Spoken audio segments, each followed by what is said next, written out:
La ficción, la literatura permite generar, en el caso de que haga falta, defensas contra determinadas violencias o situaciones que socialmente nos cuesta procesar. Yo demoré más de 20 años en poder hablar, entre otras cosas, porque yo tenía miedo de ponerme en peligro si hablaba. Si yo tuviera que hablar con una persona que está pasando efectivamente por un abuso en este momento o que sigue viviendo sus secuelas, primero le diría que lo siento muchísimo, que no tiene la culpa, por mucho que se lo hayan hecho creer, y que el silencio nunca nos va a proteger. Bienvenidos a un nuevo episodio de Cable a Tierra. Mi nombre es Erika Cabrera y como en cada edición estoy con mi compañero Alejandro Segade. ¿Cómo estás, Ale? Hola, Eri, ¿cómo andas? Bien. En el día de hoy vamos a estar hablando del programa Identidades Bonaerenses, que en los últimos días estuvo en el ojo de la tormenta porque sufrió una denuncia por supuesta distribución de material pornográfico a menores. Para eso vamos a estar hablando con Sol Fantín, que es autora de Si no fueras tan niña, uno de estos títulos que estuvo denunciado por la Fundación Natalio Morelli. ¿Cómo estás, Sol? Hola, ¿qué tal? Buenos días. Bueno, tu libro fue apuntado por esta fundación y también por parte del gobierno. ¿Querés contarnos en principio de qué trata el libro y por qué crees que lo apuntaron puntualmente? Sí. Bueno, yo soy autora de este libro, Si no fueras tan niña, Memorias de la Violencia, que salió por Editorial Paidós en el año 2022.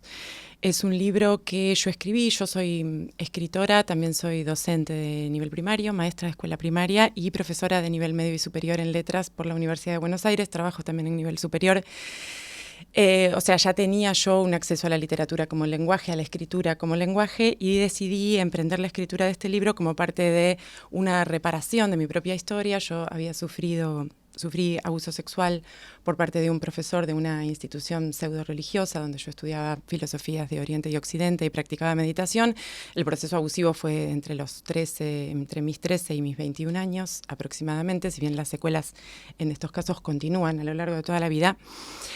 Y son fenómenos, y los sobrevivientes de este tipo de delitos hacemos un recorrido muy largo hasta comprender que se trata efectivamente de delitos por la característica que tiene este tipo de delitos. Esto se cumple en todos los casos.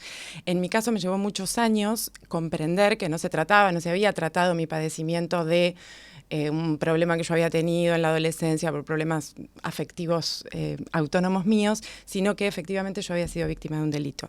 Cuando yo comprendo esto, emprendo la escritura como una manera de comprender para mí misma qué es lo que yo viví, y cuando decido publicarlo es porque me parece que este libro puede contribuir con responsables de crianza, madres, padres, familias, docentes que están a cargo de niños, niñas y adolescentes para comprender este tipo de delitos y poder prevenir que se instalen en las vidas de las personas.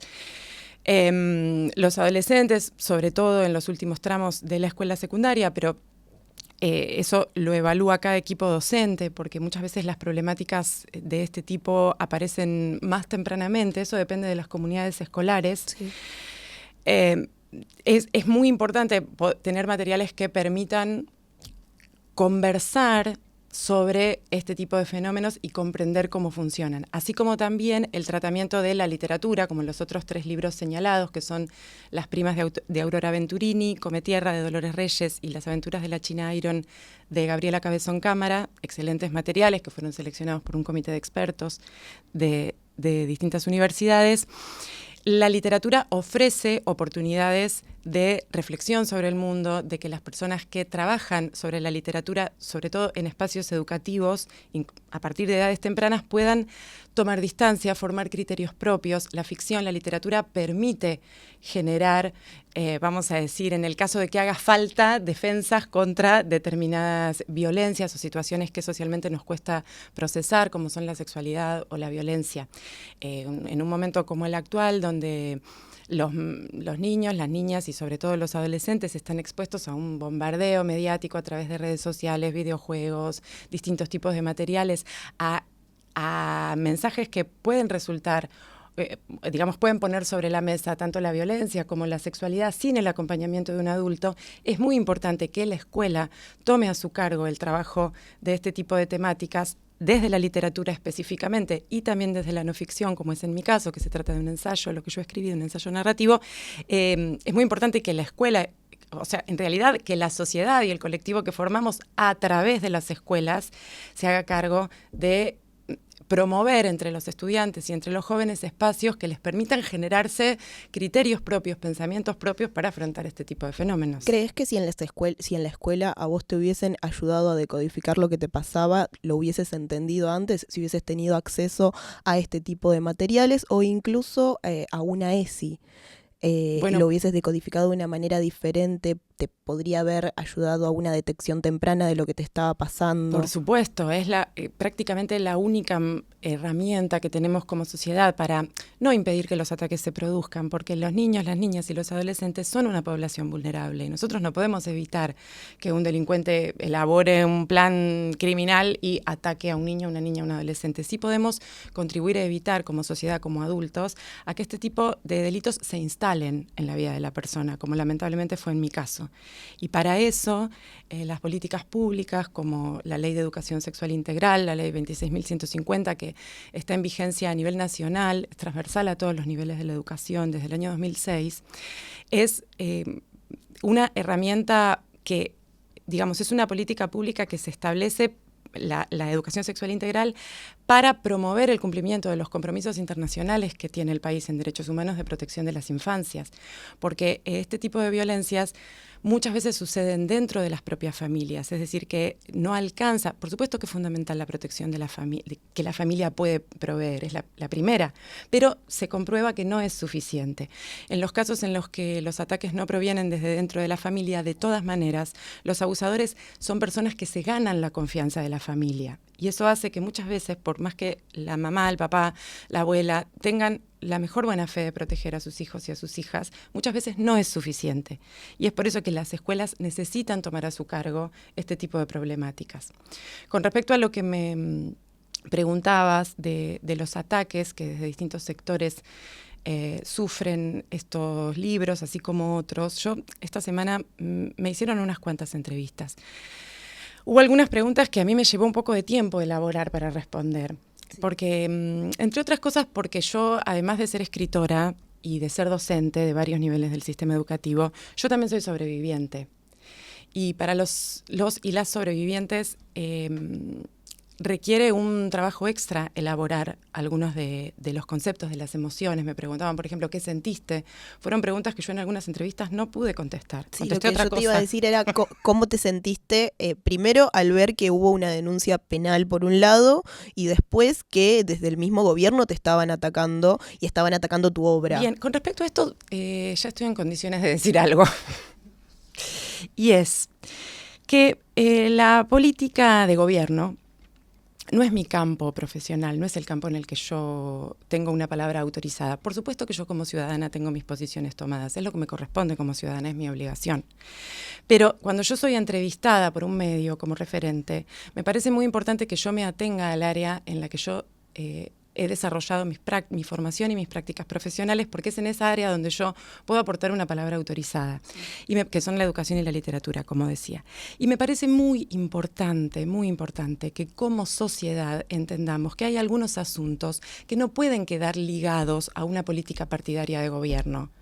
Porque la protección de las infancias, de los niños y de las niñas, por un lado, el trabajo que las instituciones educativas hacen para formar a sus estudiantes, que son todos nuestros niños y todas nuestras niñas y todos nuestros adolescentes, así como también la difusión de la literatura por sí misma, que también tengo entendido que fue cuestionada, son asuntos que no pueden estar ligados a una toma de posición partidaria. Independientemente de cuál sea mi posición como ciudadana, hay asuntos que como sociedad es muy importante que las mamás, los papás, las familias en general y todas las personas que crían entendamos que hay cuestiones que van más allá de las políticas de gobierno y que no las podemos adherir, que tienen que quedar por fuera y que tienen que ser una prioridad, así como también el tratamiento que hay de las problemáticas de abuso sexual hacia infancias y hacia adolescencias en la propia justicia, porque yo cuando publiqué este libro hice una denuncia penal hacia la persona que es mi abusador, ¿verdad? con un esfuerzo enorme a nivel personal, emocional y económico también. No es fácil hacer una denuncia, no es fácil atravesar ese proceso. Yo soy una persona que afortunadamente cuenta con recursos simbólicos y que pudo reunir los recursos económicos para hacerlo. No es el caso de todas las personas. Y la respuesta que a mí me dio la justicia fue declarar prescripto el caso. Prescripto quiere decir no que la persona que yo acusé es inocente, quiere decir que no lo van a investigar. Eso es una decisión que toman 3 jueces porque es legal hacerlo y la toman de acuerdo, por supuesto, a su campo profesional. Ahora, también existen los instrumentos jurídicos para proceder de otra manera.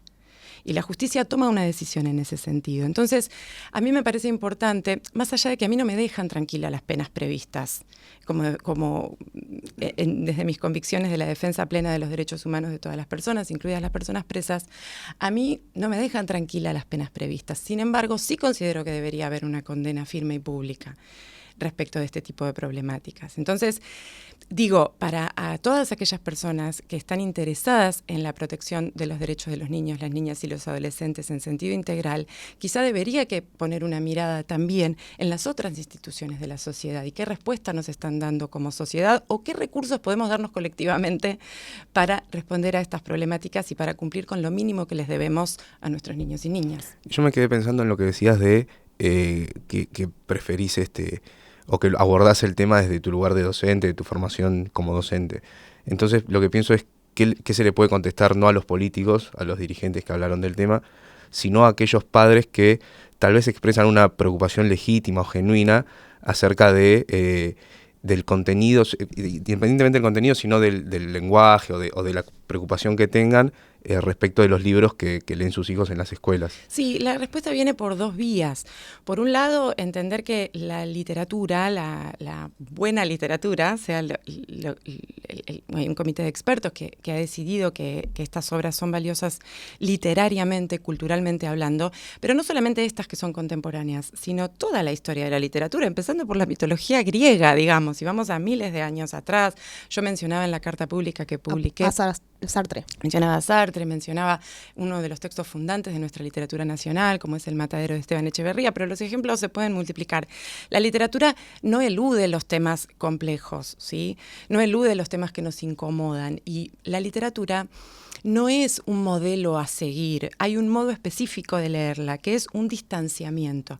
El hecho de trabajar literatura con los chicos en las escuelas es una manera de enseñarles a leer, y no enseñarles a leer en el sentido como les enseño yo a mis alumnos de primer grado, a decodificar una palabra, sino a cómo interpretar y cómo dar sentido a los mensajes que circulan socialmente. Bueno, entonces, dentro de este programa había un acompañamiento docente para los libros. A eso voy, por eso decía, hay 2 vías. Por un lado, entender que la literatura no elude los temas incómodos y complejos, sino que nos ofrece una oportunidad de elaborarlos. Pero por otro lado, es muy importante entender que estos libros, no es que están los libros y los chicos. Los libros no fueron distribuidos a los niños, no es que alguien se puso en una plaza a repartir estos materiales. Totalmente. Fueron entregados a instituciones educativas donde hay profesionales formados en estas cuestiones y en la característica singular de los estudiantes a los que atienden, además de que conocen sus propios territorios, conocen sus aulas, sus clases, sus problemáticas y tienen herramientas para mediar didácticamente y hacer de estos materiales justamente eso, ¿no? Oportunidades de reflexión, de pensamiento y de distanciamiento, todo lo contrario de un pensamiento dogmático. Hoy en día, cuando... insisto, ¿no? La información se masificó enormemente. Es muy importante que la escuela tome a su cargo la formación de lectores críticos, es decir, que brinde herramientas cuando estamos a tiempo, cuando tenemos a los chicos en los niveles obligatorios del sistema, que les brindemos herramientas para que los chicos y las chicas puedan tener herramientas para interpretar esos mensajes que después, en su vida adulta, con los que después en su vida adulta van a tener que convivir. Entonces, recapitulando, son 2 líneas. Por un lado, la defensa de la literatura en sí, que la literatura no elude los temas incómodos ni complicados, ni la gran literatura desde que el mundo es mundo. Y por otro lado, la mediación, el trabajo comprometido de los docentes, de las instituciones en el acceso a estos materiales dentro de las aulas. que es algo que no es nuevo, es muy habitual que desde sectores de la política de gobierno, obedeciendo a distintos intereses que, como insisto, no es mi campo evaluar en este momento, y me parece que es importante separarlo. No es la primera vez. Todo lo contrario, es muy habitual que se soslaye, que se pase por alto y que se avasalle el trabajo de los maestros, las maestras, los profesores, las profesoras. Como si nuestro trabajo no fuera nada, como si nosotros fuéramos, en tanto que profesores, simplemente, no sé cómo imaginan el trabajo del docente. A mí me surgía esto, como por ahí hay un desconocimiento del trabajo del docente, porque cuando se plantea el acompañamiento del libro, entiendo también que las familias no lo estaban teniendo en cuenta cuando hacen este señalamiento. Exacto. De hecho, difundir, tomar un fragmento especialmente complejo de un libro que es más largo, que es más rico, que tiene otro contexto, difundirlo en medios de comunicación masiva, en horarios donde puede haber incluso niños pequeños frente a la pantalla, es un acto que es de una enorme irresponsabilidad. Porque efectivamente escuchar fuera de la intimidad y del trabajo didáctico que hay en un aula, en un medio masivo de comunicación, un fragmento descontextualizado, como podría ser trabajar, si yo me pongo a trabajar un testimonio de la Segunda Guerra Mundial, que puede ser crudísimo en el área de historia, y yo lo leo así como así, en cualquier horario, no, eso tiene que ser trabajado teniendo en cuenta el cuidado integral de la persona, que como efectivamente se intenta hacer y se hace con bastante éxito dentro de las escuelas.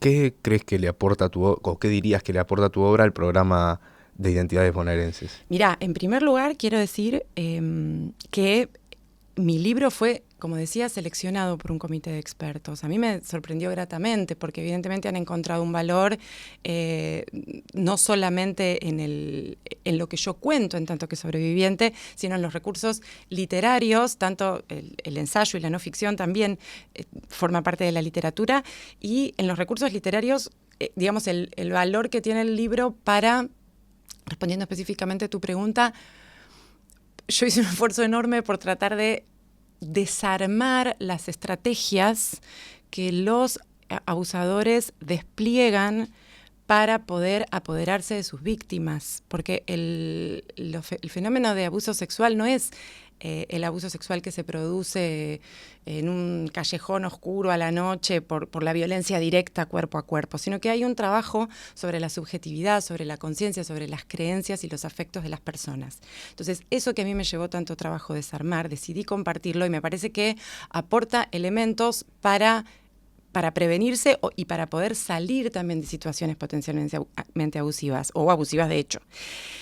Una cosita más que me olvidé de decir antes es que estas dos líneas que yo destaco, por un lado la literatura, por un lado la educación, tuvieron esta semana dos eventos importantes. De uno se habló más que del otro. Por un lado, el día sábado estuvimos en el Teatro Picadero junto con más de 120 escritores y escritoras y personas del mundo de la cultura, sobre todo escritores y escritoras, haciendo una lectura de la novela Cometierra de Dolores Reyes. Leí yo también un fragmento de mi libro, leyó Gabriela Cabezón Cámara un fragmento de su novela y leyó Claudia Piñeiro un fragmento de la novela de Aurora Venturini, que hoy está fallecida, como una manera de compartir con la sociedad el valor que tiene nuestro trabajo como escritores y escritoras, en este sentido que yo estoy diciendo, el valor universal y mundial, para mí, que debería estar fuera de discusión, de la literatura. Por otro lado, el jueves por la noche hubo un evento del que se habló menos, que fue en la Facultad de Filosofía y Letras de la Universidad de Buenos Aires, donde fuimos entrevistadas Dolores Reyes y yo por miembros del mundo académico, es decir, de la universidad, y también, por ejemplo, una de las personas que nos entrevistó fue Graciela Morgade, que es vicedecana de la Facultad de Filosofía y Letras y que es una autoridad internacional en el campo educativo. Estuvo presente también el doctor Gustavo Bombini, que es el jefe de la Cátedra de Didáctica de la Lengua y de la Literatura en la Universidad de Buenos Aires, porque en este evento hubo también un trabajo y un apoyo de la comunidad académica y educativa a estos libros. Me parece importante destacar los dos eventos. Por ahí uno fue más conocido que el otro, pero fueron muy relevantes los dos. Se habló de censura en un momento sobre estos libros. ¿Vos considerás que es efectivamente censura lo que se trató de hacer? Sin entrar en la política, No, claro, la figura de la censura es una figura compleja, es una palabra... Efectivamente se puede hablar de un intento de censura de hecho, digamos, porque si se difunde a través de los medios una versión o muy sesgada o directamente equivocada de lo que no solo de lo que los libros ponen sobre la mesa, sino de cuál es su función y cuál es su intención en la difusión de estos libros en las escuelas. Por supuesto que yo me imagino, por ejemplo, si yo fuera docente de nivel secundario y estuviera trabajando con mis estudiantes alguno de estos libros, yo creo que me sentiría muy amedrentada, muy hostigada en mi trabajo. Entonces, independientemente de que la figura legal sea o no sea la censura, de hecho puede operar de esa manera, ejerciendo una enorme presión sobre aquellos que precisamente están desarrollando su trabajo de una manera idónea y profesional en la protección de los chicos y las chicas. ¿Sentís que no se habló con los docentes para poder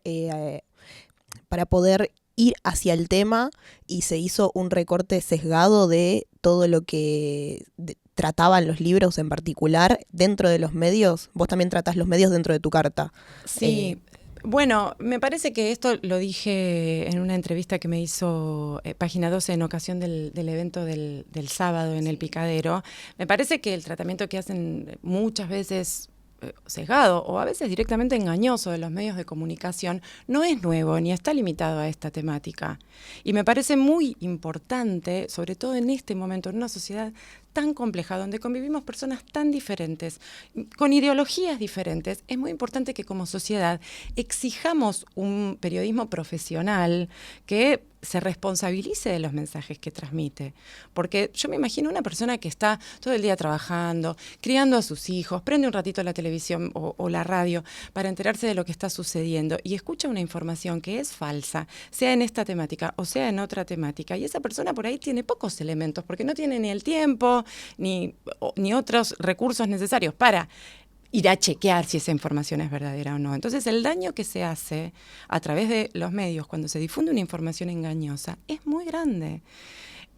Esto como sociedad también es muy importante que nosotros exijamos y desarrollemos prácticas que nos permitan acceder a información verídica, chequeada, como se dice hoy en día, de calidad, y que exijamos un periodismo profesional, donde los periodistas efectivamente investiguen sus temas e independientemente de las opiniones, que por supuesto que está muy bien que las difundan, además de eso, haya información fidedigna, ¿verdad? Dentro de la carta hablas de una titulación de un medio en particular sobre una nota que te hicieron a vos durante la promoción del libro. Vos tuviste la oportunidad de volver a hablar con el medio, con el periodista después de que se difundió este título que a vos no te gustaba y no te parecía que iba acorde a lo que trataba el libro en particular y que era violento en algún punto. Sí, o efectista sin necesidad, ¿no? O sea, yo quedé desde el año 2022 que sale el libro, si yo misma googleaba mi nombre en un buscador, aparecía este título que creo que decía 20 años después entendí que fui violada, que la verdad que yo no recuerdo si dije exactamente esas palabras en una larga entrevista que me hicieron. De 8 hoy sigue apareciendo entre los primeros aparece resultados. Eso, sí. Y a mí me resultó... es muy difícil para una autora justamente tomar decisiones por sobre los medios que son muy poderosos, que están promocionando el libro de una, y una a veces no tiene los recursos para prevenirse de este tipo de decisiones que toman. Yo lo menciono en la carta porque es precisamente el mismo medio que 2 años después saca una nota diciendo que estos libros son peligrosos para los niños y las niñas. Entonces, no es una cuestión de demonizar ni de atacar a ningún medio, sino de llamar la atención y de promover esto que yo digo, esto de exigirle a nuestros medios que realmente tomen conciencia del nivel de alcance que tienen, ¿no? Y, por ejemplo, yo que trabajo con niños y niñas pequeñas, que lamentablemente no deberían tener acceso a las redes sociales ni a Internet sin el acompañamiento de sus adultos, de los adultos que los crían y los cuidan, pero lamentablemente muchas veces sí acceden, y yo que soy su maestra, sentía una inquietud de decir, googlean mi nombre y va a aparecer una información que no es que sea falsa exactamente, pero que es muy difícil de procesar para un niño y una niña. Entonces, digo, me parece que sí hago un llamado a la responsabilidad de los medios de comunicación, porque no se trata solamente de, bueno, necesitamos que tenga impacto, necesitamos explotar, digamos, los aspectos más vulnerables de las personas para que consuman, como se dice ahora, la información, ¿no? Totalmente, es una suerte de clickbait, esto de poder ingresar a la nota y que sea un poco más leída. Claro, Pero es una cuestión de ética profesional, ¿no? Me quedaba pensando si vos tuviste la oportunidad de volver a comunicarte con el medio, ya sea con el periodista, para decirle. No lo hice. Yo voy a volver a insistir sobre esto, porque yo soy una escritora, soy una docente y también soy una sobreviviente. Y digo, es importante tener... Ustedes saben la cantidad de gente, entre ellos escritores y escritoras y docentes, que me ha escrito estos días o que se ha acercado personalmente a decirme, Sol, yo también sufrí abuso sexual en la adolescencia y yo no lo pude contar. Incluso escritores y escritoras que tienen un acceso a la palabra y a la palabra escrita. Imagínense aquellas personas que no lo tienen, porque no todo el mundo tiene la misma facilidad de palabra que puede tener un escritor o una escritora. Y que me dicen, gracias, me dicen, lloré cuando te escuchaba, que leí un fragmento de mi libro El sábado en el picadero. Entonces, esta problemática hay que tratarla con extremo cuidado y las sobrevivientes necesitan espacios de cuidado para poder... por ahí no son las personas que están en mejores condiciones de salir a reclamar o de exponerse con sus problemáticas. Y en mi caso, yo no me victimizo en lo más mínimo, yo ya no soy una víctima, todas las personas sufrimos por distintas cosas en un mundo tan complejo como en el que estamos, pero bueno, a mí me tocó este padecimiento y me tocó este sufrimiento que tiene características complejas, y una de ellas es la dificultad de acceder a las propias emociones, de poder nombrarlas. No es cualquier tipo de problemática. Como les decía, yo demoré, hará unos 10 días que me están haciendo entrevistas. Y yo no porque no tenga facilidad de palabra, precisamente, pero no se trata solamente de eso. Yo tardé en entender que, miren, a mí me pidieron que leyera un fragmento, yo hacía tiempo que no volvía sobre mi libro. Cuando a mí me preguntaron qué sentí yo cuando vi mi libro atacado en los medios, lo primero que sentí fue lo que hace cualquier sobreviviente, creo yo, o lo que hacemos muchos sobrevivientes, que es negarlo, decir, bueno, porque uno no quiere volver ahí, volver a conectarse con eso. Ya escribí el libro, lean el libro, Claro, pienso yo. Escribiste el libro y ya fue un trabajo muy grande escribirlo. Entonces lo primero que dije fue, bueno, los medios hablan, ya va a pasar. Cuando el problema escaló, sí decidí escribir la carta dirigiéndome a las familias que son mi interlocutor, con nuevamente un esfuerzo personal. Insisto, no es que me estoy victimizando, todos hacemos un esfuerzo en nuestro trabajo, pero bueno, sí lo digo, ¿no? En mi caso también lo fue. Y cuando leo el fragmento que me habían solicitado, recuerdo, a través de la lectura de mis propias palabras, que esto que yo misma escribí, que es que yo demoré más de 20 años en poder hablar, entre otras cosas, porque yo tenía miedo de sufrir, de ponerme en peligro si hablaba.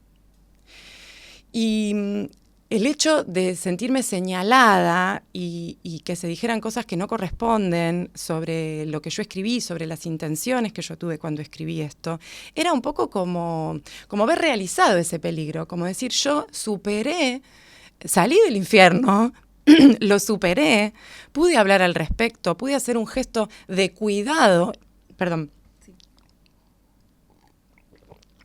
hacer un gesto de cuidado publicando este libro, y lo que recibo es justamente por un sector, pero un ataque. Entonces es como si se realizara ese miedo. ¿Cuál es el mensaje que le estamos dando socialmente a aquellas personas que están víctimas, dudando de si hablar o no hablar, si decir o no decir? Si cuando una persona con los recursos simbólicos que tengo yo hago una denuncia, me llega una notificación que dice que está prescripta, que no lo van a investigar.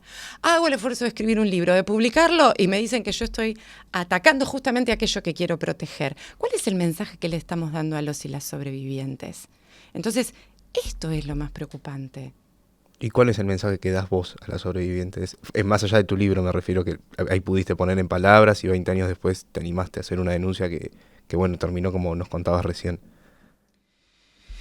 Es difícil de sintetizar, pero si yo tuviera que hablar con una persona que está pasando efectivamente por un abuso en este momento o que sigue viviendo sus secuelas, primero le diría que lo siento muchísimo, que